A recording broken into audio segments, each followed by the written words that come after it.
दोस्तों आइए हम जाने लंकाधिपति रावण के भगवान शंकर प्रिय कैसे हो गए। रावण की शिव भक्ति के किस्से कई मिलते हैं। आइए इसके बारे में इसका रहस्य जानें।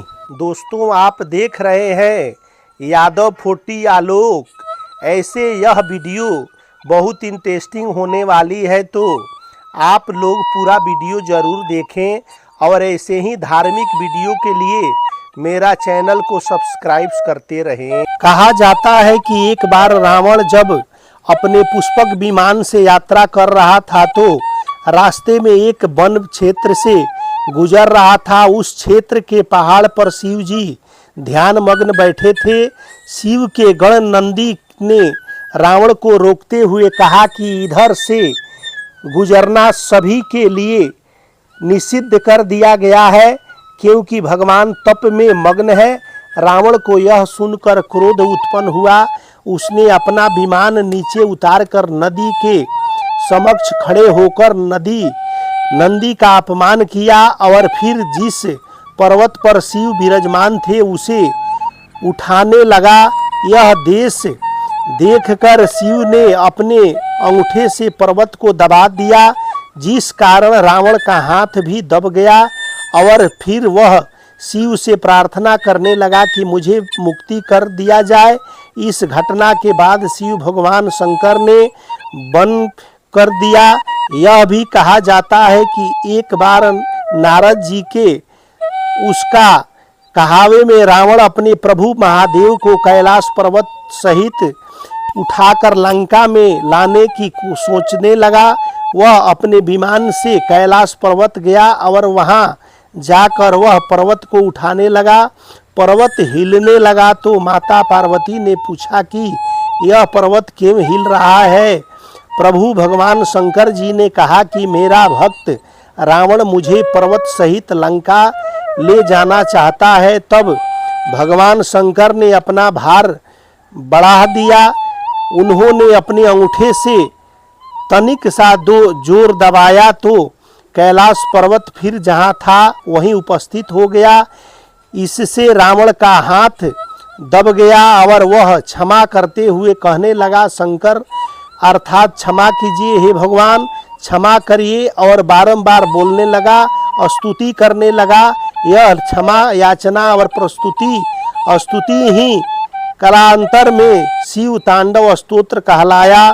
यह बार रावण ने शिव जी के घोर तपस्या की और अपने एक सिर काटकर हवन में चढ़ा लगा दिया। जब 10वां सिर काटने लगा तब शिव जी ने उसका हाथ पकड़ लिया और उससे सभी सिर फिर से स्थापित करके कहा, वर मांगो। रावण ने कहा, मैं आपके शिवलिंग स्वरूप को लंका में स्थापित करना चाहता हूँ। तब शिव जी ने अपने शिवलिंग स्वरूप 2 चिन्ह दिए और कहा कि इन्हें भूमि पर मत रखना, अन्यथा वे वहीं स्थापित हो जाएंगे। रावण उन दोनों शिवलिंग को लेकर चला और रास्ते में गोकर्ण क्षेत्र में एक जगह उसे लघु शंका लगी तो उसने बैजू नाम के एक गड़रिये को दोनों शिवलिंग पकड़ने को कहा और हिदायत दी कि इसे किसी भी हालत में नीचे मत रखना। कहते हैं कि भगवान शिव ने अपनी माया से उन दोनों का वजन बढ़ा दिया और गड़रिया को शिवलिंग नीचे रखना पड़े और वह अपने पशु चराने चल गया। इधर इस तरह दोनों शिवलिंग वहीं स्थापित हो गए। जिस मंजूषा में रावण के दोनों शिवलिंग रखे थे, उस मंजूषा के सामने जो शिवलिंग था वह चंद्रभाल के नाम से प्रसिद्ध हुआ और जो पीठ की ओर था वह बैजनाथ के नाम से जाना गया। कहते हैं कि रावण को भगवान शिव की चालाकी समझ में आ गई और वह बहुत क्रोधित हुआ। क्रोधित रावण ने अपने अंगूठे से एक शिवलिंग को दबा दिया, जिससे उसमें गाय के कान गोकर्ण जैसा निशान बन गया।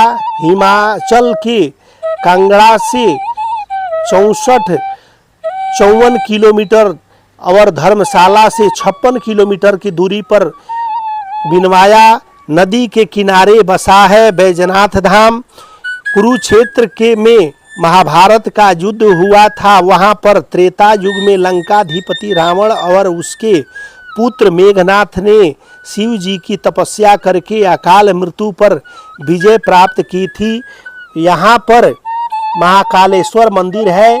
यहीं पर द्वापर के जयद्रथ ने भी तपस्या की थी। आकाश मार्ग से गुजरते उक्त रावण का विमान डगमगाने लगा था। वहाँ नीचे शिवलिंग को देखकर वह रुक गया।